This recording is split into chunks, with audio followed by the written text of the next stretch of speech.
Bismillahirrahmanirrahim. Alhamdulillah wassalatu wassalamu ala Rasulillah wa ala alihi wa ashabihi wa mawalah wa la hawla wa la quwata illa billah ma ba'd. Alhamdulillah, para pemirsa yang rahmati Allah Subhanahu wa taala, kembali kita berjumpa dalam kajian silsilah akidah, kajian dasar-dasar seorang muslim, bagaimana seharusnya dia membangun agamanya.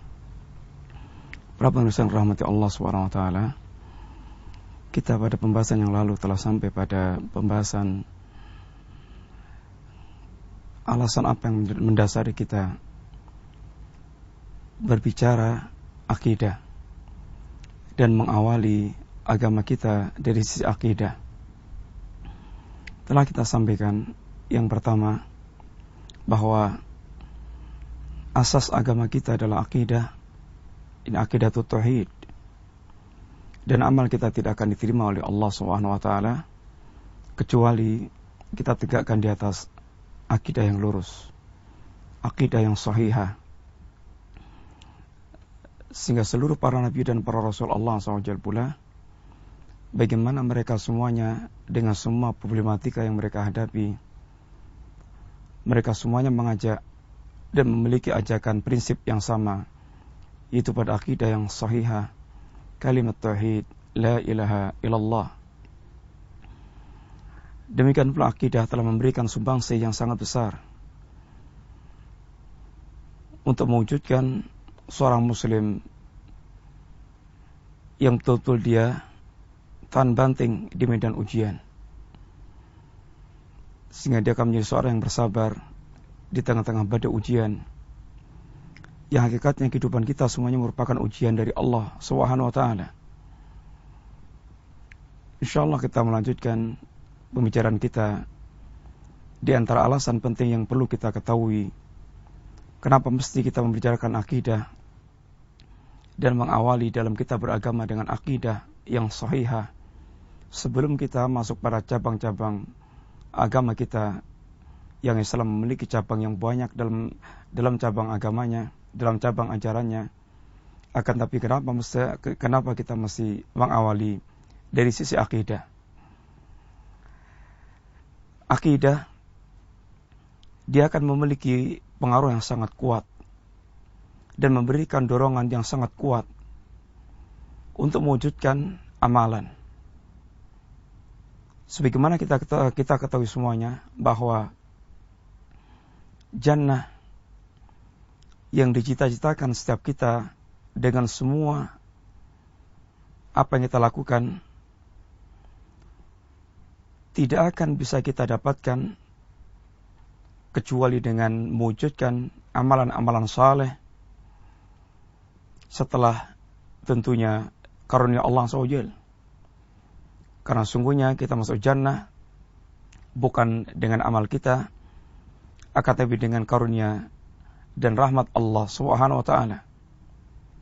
Termasuk Rasulullah sallallahu alaihi wasallam, sebagaimana beliau menyatakan dalam sebuah hadis, la yudkhilal jannata ahadun amaluh wala anta ya Rasulullah wala ana illa ayataghammadani Allahu bi ni'matin bi fadlin wa rahmatin. Tidak seorang pun yang masuk jannah semata-mata dengan amal dia. Apakah termasuk Anda ya Rasulullah? Termasuk saya. Kecuali ayataghammadani Allah bifadlin wa rahmatin. Kecuali apabila Allah Subhanahu wa taala mencurahkan rahmat dan nikmat, karunia dan rahmatnya kepadaku. Rasulullah, kita semuanya tidak akan masuk jannah kecuali semata-mata dengan keutamaan dan dengan rahmat Allah SWT. Akan tapi bagaimana dengan amal yang Allah Subhanahu wa taala sebutkan dalam banyak Al-Quran ketika menyebutkan tentang jannah? Lalu Allah katakan di antaranya jazaan bima kanu ya'malun. Ini semuanya merupakan balasan dari apa yang mereka lakukan, dari amal-amal yang telah mereka lakukan. Ikhwati fillah, kaum muslimin yang dirahmati Allah Subhanahu wa taala. Para ulama kita menerangkan bahwa amal merupakan sebab. Allah jadikan sebagai sebab kita untuk masuk jannah. Akan tapi amal bukan merupakan harga jannah. Akan tapi Allah menjadikan amal merupakan sebab kita dimasukkan ke dalam jannah. Sedangkan akidah kita memiliki andil yang sangat kuat, memiliki dorongan yang sangat kuat untuk menjadikan seorang dia semangat dalam beramal. Yang Allah Subhanahu wa taala dan Rasulnya sallallahu alaihi wasallam memerintahkan kepada kita untuk segera beramal, berlomba-lomba mencari, mendapatkan kampung akhirat, mencari jannah, meraih ampunan Allah SWT. Wasari'u ila maghfirati min rabbikum wa jannatin ardha samawati wal ardu uiddat lil muttaqin. Bersegeralah kalian dalam beramal, bersegeralah kalian dalam mewujudkan, dalam menggapai ampunan Allah Subhanahu wa taala, dan dalam meraih jannah yang disediakan oleh Allah SWT bagi orang bertakwa yang luasnya seluas langit dan bumi. Wasari'u ila maghfirati min rabbikum wa jannatin ardha samawati wal ardu uiddat lil muttaqin. Agar kita bersegera, agar kita bercepat-cepat dalam mewujudkan amal yang dengannya Allah jadikan sebagai sebab kita meraih ampunan Allah dan sebab untuk mendapatkan jannahnya Allah SWT. Sebagaimana Rasulullah SAW mengatakan, badiru bil a'mal fitanan qaqita'il lil muzlim yusbihu rajul mu'minan wa yumsi kafiran wa yumsi mu'minan wa yusbih kafiran yabi'u dinahu bi'aradi minad dunya.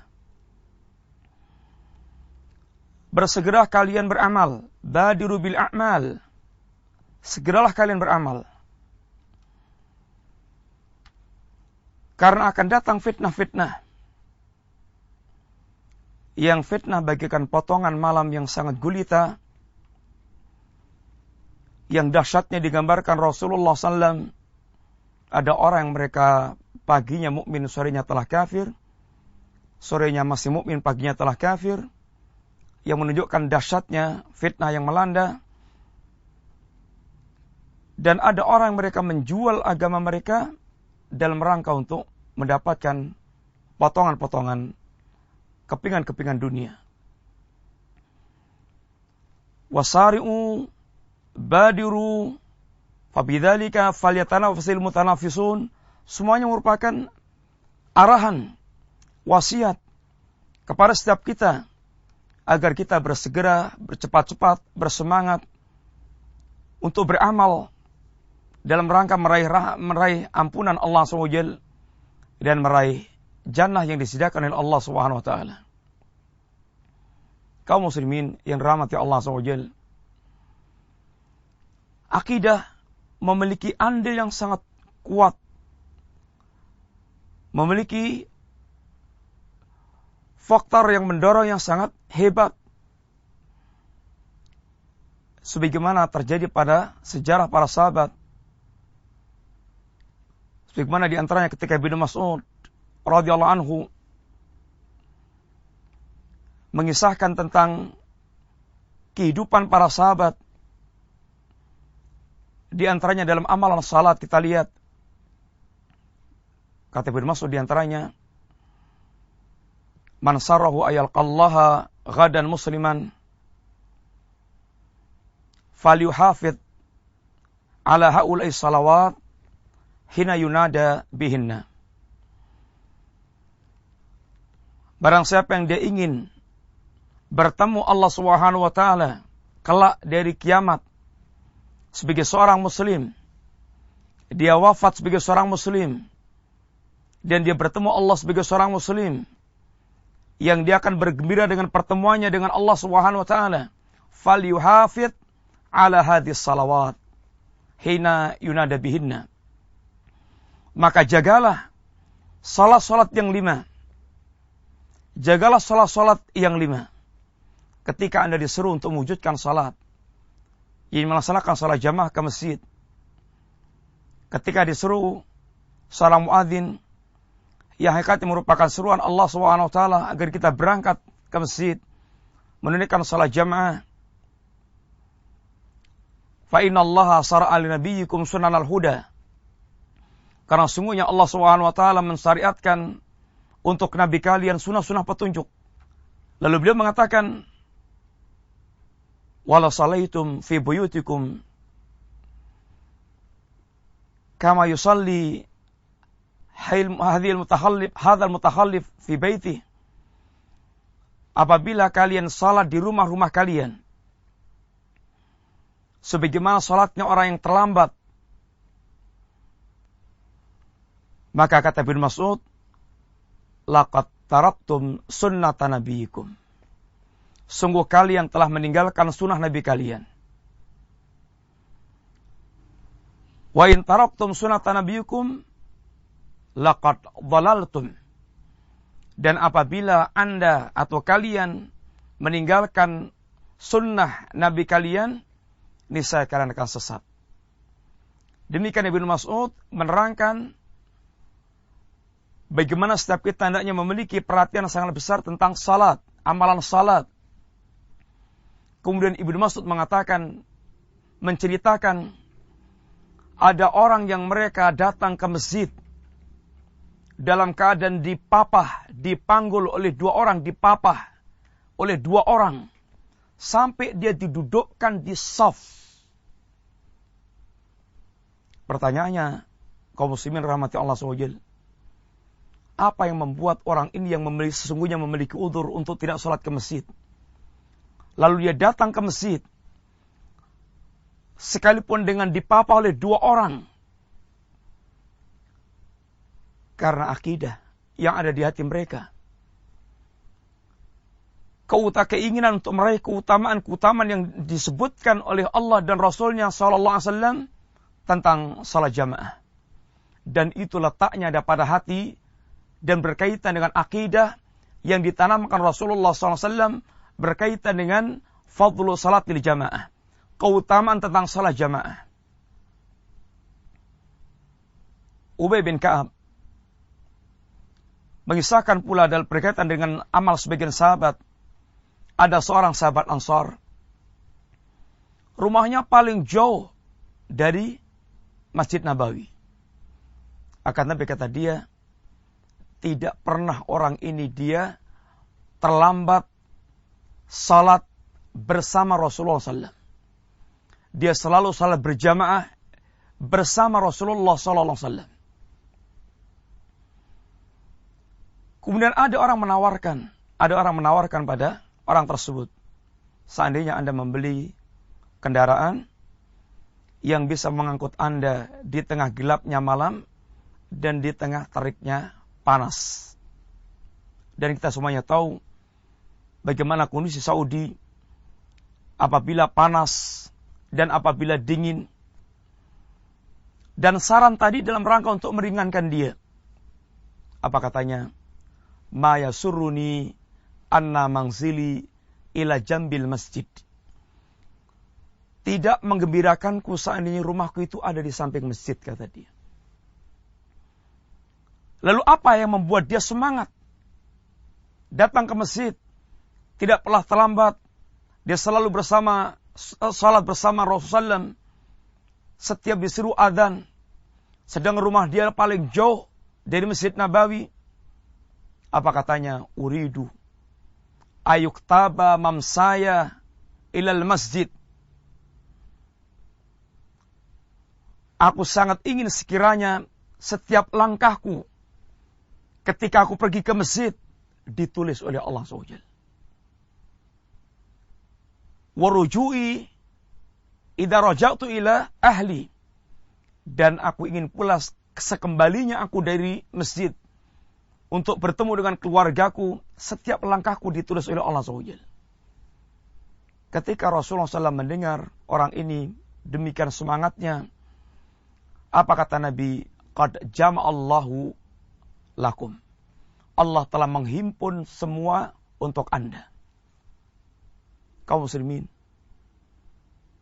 apa yang mendorong mereka seperti itu memiliki semangat yang luar biasa? Karena dorongan akidah.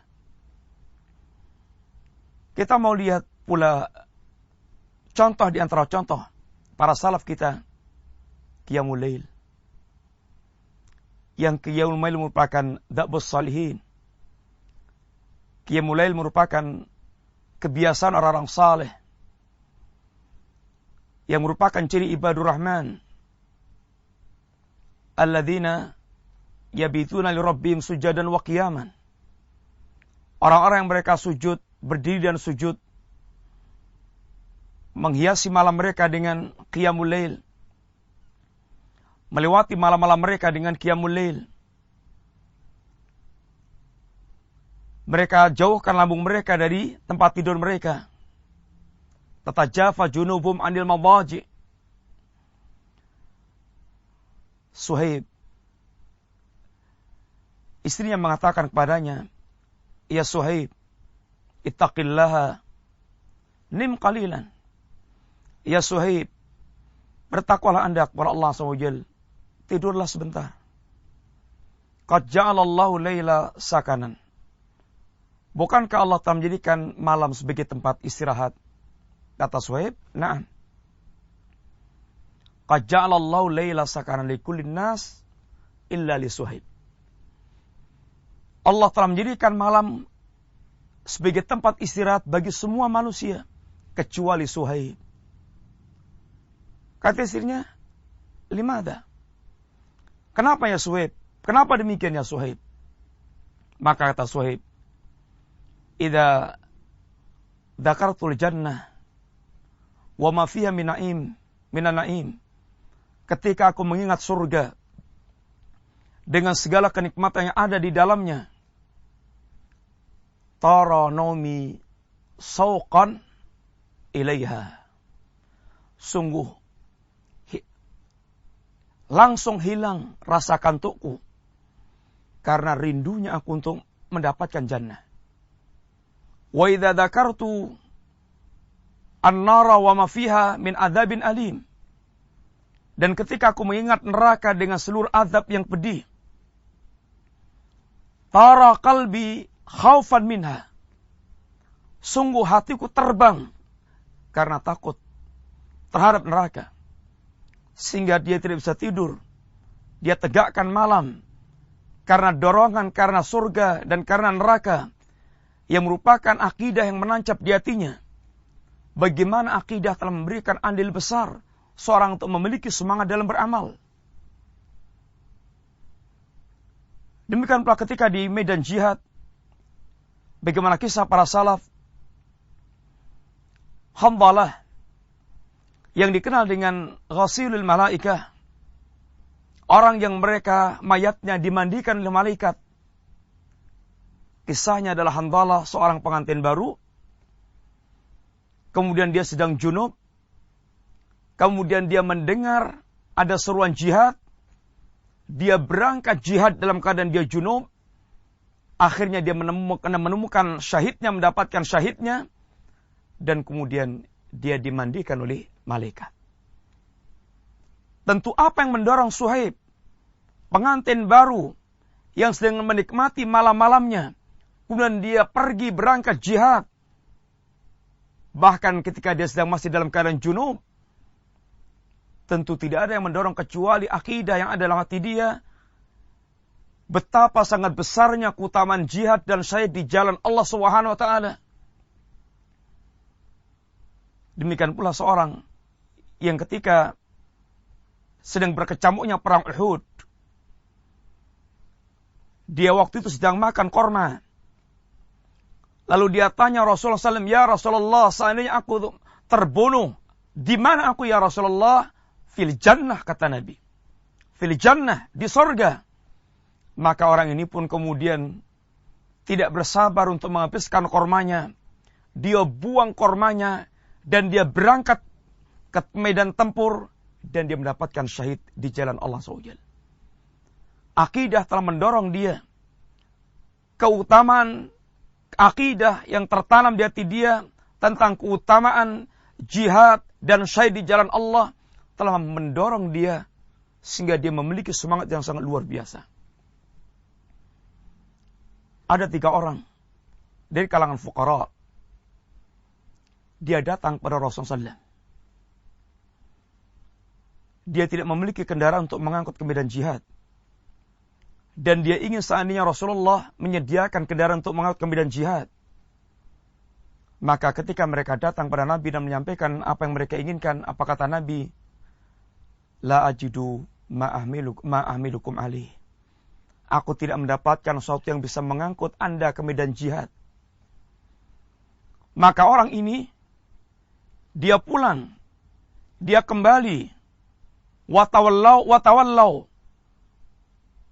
Mereka kembali dalam keadaan mata mereka meneteskan air mata. Mata mereka meneteskan air mata. Mereka bersedih.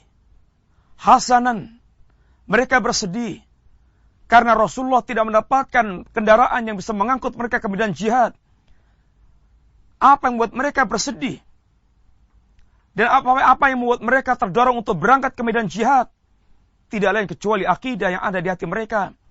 Bagaimana terbayang di depan mata mereka jannah dan keutamaan yang sekian banyak berkaitan dengan keutamaan jihad dan syahid di jalan Allah SWT. Abu Talhah, seorang yang kaya raya, dia pemilik kebun. Ketika dia mendengar ayat Allah SWT, lan tanalul birra hatta tunfiqu mimma tuhibbun. Anda tidak akan sampai kepada hakikat kebaikan hingga Anda menginfakkan sebagian harta yang Anda cintai. Ketika Abu Talhah mendengar ayat ini, dia datang pada Nabi SAW, ya Rasulullah, aku telah dengar ayat Allah SWT, lan tanalul birra hatta tunfiqu mimma tuhibbun. Ya Rasulullah, aku telah tengok-tengok tentang hartaku. Dan tidak ada hartaku yang paling aku cintai melebihi kebun Bayroha. Maka aku serahkan kepada Anda ya Rasulullah di jalan Allah SWT dengan mengharap kebaikannya. Silahkan Anda belanjakan di jalan mana yang Allah telah ajarkan kepada Anda. Maka kata Nabi, malun rabihun. Harta yang luar biasa memberikan keuntungan. Akan tapi Nabi kemudian memberikan saran, sebaiknya Anda bagi untuk keluarga Anda, saudara-saudara Anda, karena mereka adalah fuqara. Bagaimana Abu Talhah? Apa yang mendorong Abu Talhah kemudian memiliki amalan sedemikian besar, menyerahkan harta yang paling dia cintai?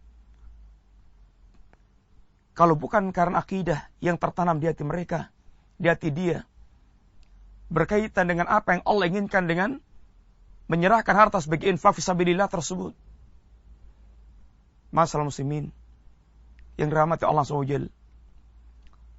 Sehingga hendaklah akidah awalan, akidah dahulu yang kita fahami, kita ajarkan ketika kita menginginkan manusia memiliki semangat dalam beramal, memiliki semangat dalam mewujudkan amalan saleh, mewujudkan ayat Allah SWT, wasari'u ila maghfiratim rabbikum, mewujudkan sabda Nabi, badiru bil a'mal, mewujudkan ayat Allah SWT, fabidzalika falyatanafasil mutanafisun. Mudah-mudahan Allah SWT memberikan karunia kepada kita hati yang tulus, hati yang tertanam akidah yang sahihah, dan jiwa yang memiliki semangat beramal, raga yang gampang, ringan, melangkahkan kaki, menggerakkan anggota badan, mewujudkan amalan-amalan saleh.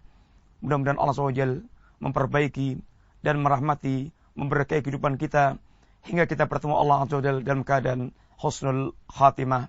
Wa sallallahu ala nabiyyil Muhammadin wa ala alihi wa sahbihi wasallam. Assalamualaikum warahmatullahi wabarakatuh.